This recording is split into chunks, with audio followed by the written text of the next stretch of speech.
This is where pride brings us. They did not see fit to even acknowledge God any longer. That's the end game of where pride takes us. God is out of the picture. Do you understand today why so many churches are nothing more than clubs? Because along the way, they started out strong. It's all about God. It's all about Jesus. It's all about what he does. And my goodness, let's gather together and let's thank him. And over time, pride starts to surface. It starts to bubble. And the truth doesn't stamp it out. We stamp it out. We smother it out. And all of a sudden, we're a club because it's all about us and what makes us comfortable and what makes us happy. And what makes us feel good when we gather together.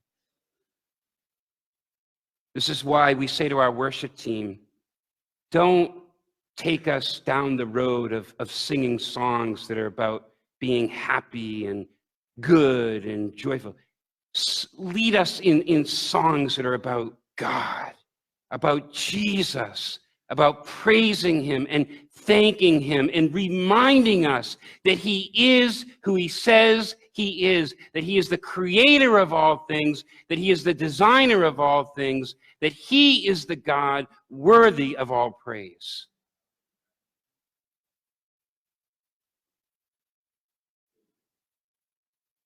See, a prideful heart longs to not have God as its source. And we might not set out on that belief. We might not set our sail to that belief. But subconsciously, it happens. It happens in my life. Pride doesn't like the idea that someone else is bigger or that someone else deserves more authority or more honor than me. And that is why pride is always rejecting or redefining the true God. And so in the middle of verse 30 of that first chapter, we read that such people are rude and arrogant and boastful. In chapter 2, verse 3, Paul shows the form that this pride can take even in the morally upright person. He says there, do you suppose, O man, when you pass judgment on those who practice such things and do the same yourself, that you will escape the judgment of God? See, the morally upright person is so good at pointing out the faults, the weaknesses of everybody else, all the while clinging to their own flaws and faults and sins.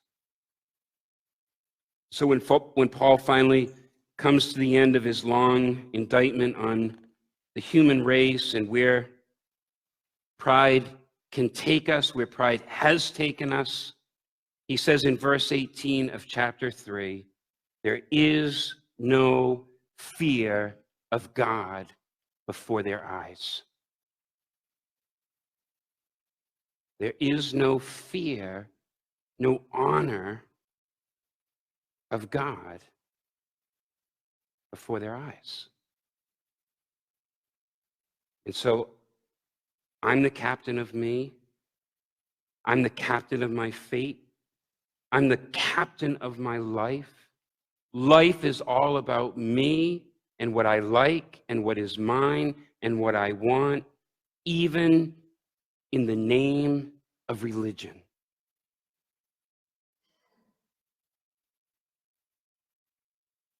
How do we get to that place? The verse there says we get there because we have exchanged the glory of God for other things. We've made so much of ourselves and who we are and what we've done that we don't even truly acknowledge God any longer. And if we do, he's just an add-on. He's just an add-on.